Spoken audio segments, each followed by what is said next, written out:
Jerome was a very bright 10 years old boy.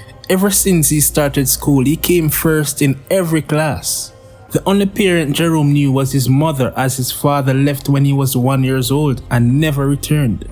Jerome faced extreme poverty, but his mother did whatever little that she could to ensure that he always had food and got the education that he needed.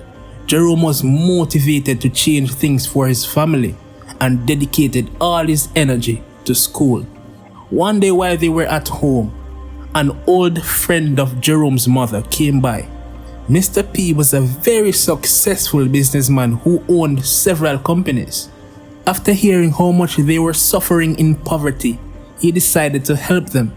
He offered to pay Jerome's remaining school tuition until he became 18 and to help them each month with food, utilities, and any other need. He also offered to mentor Jerome since he had no positive male role model in his life. Jerome's mother was a bit hesitant at first because she knew of Mr. P's past convictions. However, she decided to let it go as people change. Nobody's perfect. We all make mistakes at some point in our life. Everyone deserves a second chance. As the months went by, Jerome and Mr. P developed a very tight bond. Mr. P was like the dad that Jerome wished he had. There were moments when Mr. P would ask Jerome some sexual questions that made him feel uncomfortable, but eventually he got accustomed to it.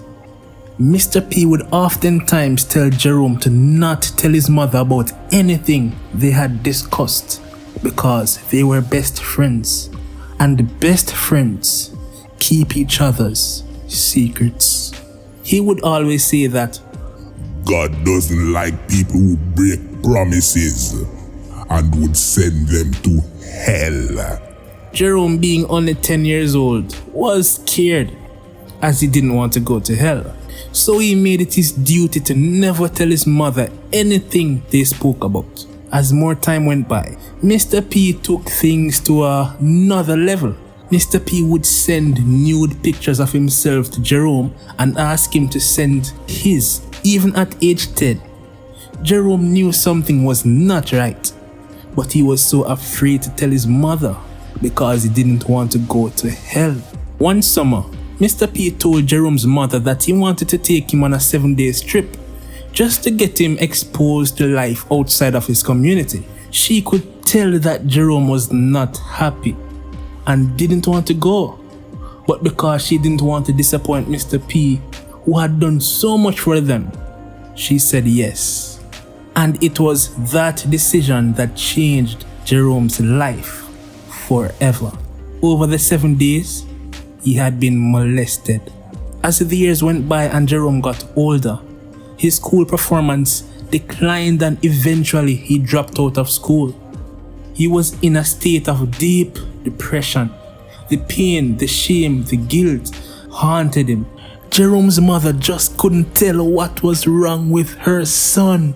She did everything she could, but nothing seemed to work. She couldn't tell why Jerome hated her so much and why his behavior was like this.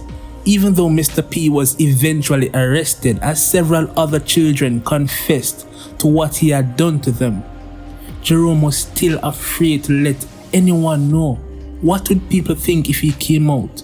His friends would think he's a homosexual. He would be mocked. All of this was too much for Jerome to bear. And eventually, he committed suicide. There are many children right now who are experiencing sexual abuse. Sometimes we can forget that females are not the only victims.